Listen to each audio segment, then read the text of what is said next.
Ami Kaufman. Yes. Yes. Good morning. Good morning. The news that we need to know other than tests of hydrogen bombs. Okay, I'm going to call this one first on the lying game. Who's lying? Who do we believe? Right. This is about Frontline, which is a pretty famous documentary series in the States and a PBS channel. Started its season this year with a very emotional, I guess you could call it, a documentary about Netanyahu and his rise to power, how he was incitement, his incitement during before the Rabin murder, assassination. But the headlines are about Martin Indyk, who used to be the U.S. ambassador to Israel, and what he said in that Frontline documentary. What he says that when he was sitting next to Netanyahu during the Rabin funeral, he said that Bibi Netanyahu said to him, "He's a hero now, but if he had not been assassinated, I would have beaten him in the elections, and then he would have gone into history as a failed politician." People are saying, and the Prime Minister automatically said, "I did not say that." We should talk to someone I think who probably knows about this more than anyone, and that is Tal Shalev. Joining us on the phone is Tal Shalev, I-24 News diplomatic correspondent. Not only is this film made some waves in Israel, but that specific remarks is one thing that the Israeli papers over the course of the last 24 hours have been dealing with. How much of a fallout is this, Tal? Well, I first of all would like to say that this is one of those cases when there is there could be the statements could be lost in translation, because Martin Indyk's quote was first mistranslated into Hebrew, as if he claimed that Netanyahu told him these comments at Rabin's funeral and not at the time of the funeral. Only later on did PBS release the complete transcript, which showed that actually Martin Indyk said specifically that the comments were made at the Knesset memorial, the Knesset ceremony in which former Prime Minister Rabin's coffin was brought into the Knesset main the Knesset main esplanade.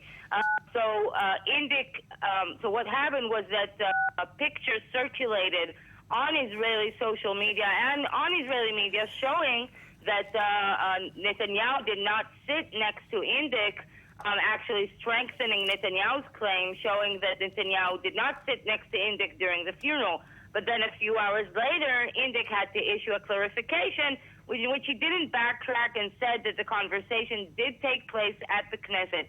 For Netanyahu's office, that didn't matter. After they continued to say, after the first version was disproved, they just issued a very strong denial. But after the second version was circulated by Martin Indyk, after he didn't backtrack, they specifically said that Indyk is making up another version and basically saying that he is lying. And this is a very harsh rhetoric for Netanyahu. And the Frontline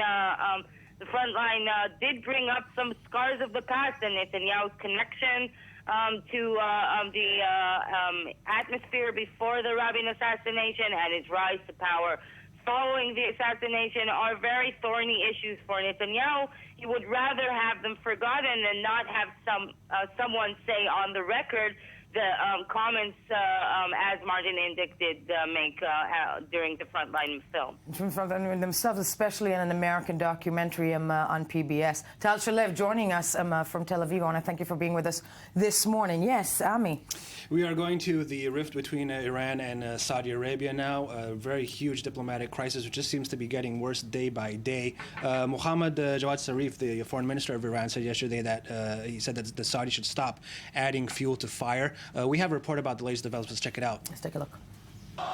Sunni-Shiite tensions remain high in the Middle East amid a major row between Saudi Arabia and Iran. On Wednesday, Tehran accused Riyadh of igniting the regional situation. Basically, the conditions of Iran, the great power of the region, and the civilization history of Iran is not so that childish actions of a country in the region would affect our path, our direction, and our targets.